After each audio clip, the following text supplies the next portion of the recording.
Hi, I'm Adam and I work at blueegg, which is an experience design agency based in Sydney. We do qualitative research, usability testing, prototyping, journey mapping, all the way through to high fidelity designs and evidence-based insights that improve the user experience. It's been a pretty tough couple of weeks. Particularly, we've had a lot of questions about research and can you still do research in this environment? How does remote research work? How do you facilitate it? What tools do you use? What techniques do you use? The answer is you can still do it. I think the most important thing at the moment is to be empathic, be kind, and be mindful of the fact that your environment, my environment, participants, stakeholders, clients, a lot of them are now working from home. A lot of the way that they do business has changed, and we need to be mindful of that. But when it comes to doing research in a pandemic, as in a normal time, it all comes back to what are the objectives of the research? Why are we doing this? And what do we hope to achieve? And then as part of that, who are the users? What personas or archetypes are we targeting? How do we understand them more? And what data have you got to give us information to better guide who we talk to and how we actually improve their experience? Being a scientist, I always start with a research plan. Now, a research plan allows us to have an aim or an objective, our hypothesis, the method that we do it, how we gather those insights or results, and our conclusion in terms of how we put our findings together to present back. The exception in a pandemic, I think, is the broader questions up front. We always ask broad questions in terms of a user's experience, but in this time, I think it's important you also ask how they feel, how they're going, if they're okay. Be mindful and be caring during this moment in time. We then ask those narrow questions. Those narrow questions are designed to be able to get more particular into the type of thing that they use that we're trying to improve.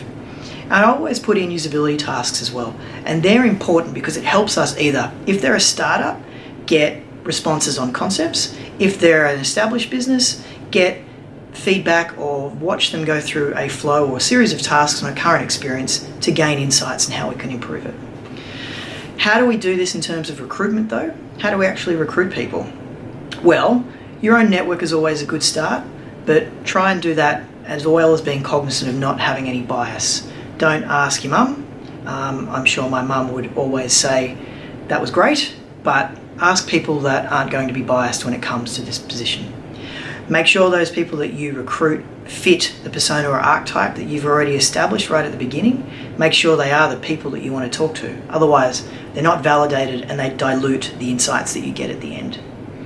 We use tools like Airtasker, which is a great tool to be able to get participants quickly. We also use Askable, which is a really great tool as well to be able to get more refined participants, particularly in certain market segments. Use scheduling tools like Calendly. We use Calendly to help us with that sort of difficult task of scheduling participants in. Let them find a time that suits them online easily so that you can schedule that in and make it a lot easier. We're also finding too with recruitment at the moment, participants are a bit more receptive. They're working from home. They've got more time in terms of they're not commuting to and from work. So there are more opportunities to talk to participants. But again, as I said, be mindful, caring, and empathic. Having a remote research guide, however, is also another addition that I would add when it comes to remote research. Now that we're using different tools and techniques remotely, it's important that we set it up for success. If you have certain tools you're using and they require something to be downloaded or they require someone to understand how to use it before they start the interview, then let them know. Put together a one-pager, a simple guide on how to use the tools that you use. That way you'll make sure you get the most out of your users and the interview. If you're offering online incentives as well, make sure the participant is aware of it up front. They understand how they're going to get their incentive, they know they're going to get it at the end of the interview, and they understand how they can use it. We use tools when it comes to remote research, such as Lookback.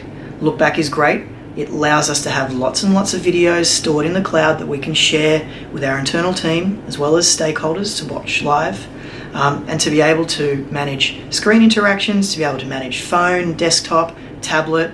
We can also manage their responses to things and also grab comments live from the clients, and I think that's been a fantastic tool. Sometimes we use Look Back in combination with Zoom, and Zoom is definitely another great tool to add in terms of the user's ability to interact with the technology, for us to be able to record and for us to be able to engage. So we use Look Back and Zoom together.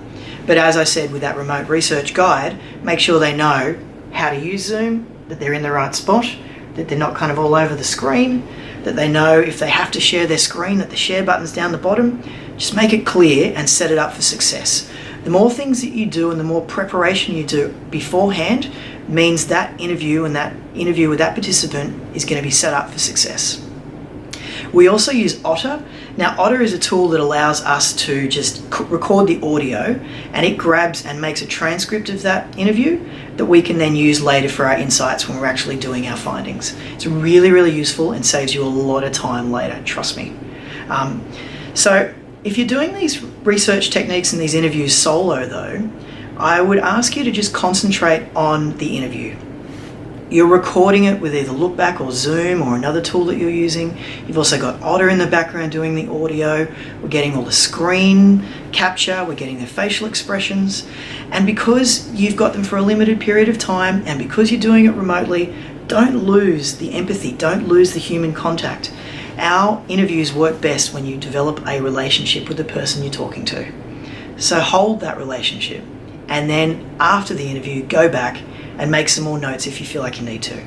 Don't stop during that interview typing away because you're going to lose the person straight away. Don't do that. Be mindful of those expressions. Ask more questions while you can see them. Be mindful of what they're doing, what they're looking at. Probe a little bit more. Also ask about things that are in their background. If they're in their house, their home, ask about general things that are around that potentially might relate to what you're talking about and what the interview process is. It's all contextual and it all adds to the interview process. When you've completed your interviews, we use a lot of collaborative tools, remembering that designers are not lone wolves. So in this time where a lot of us are working from home, it's super important that particularly our synthesis tools are collaborative.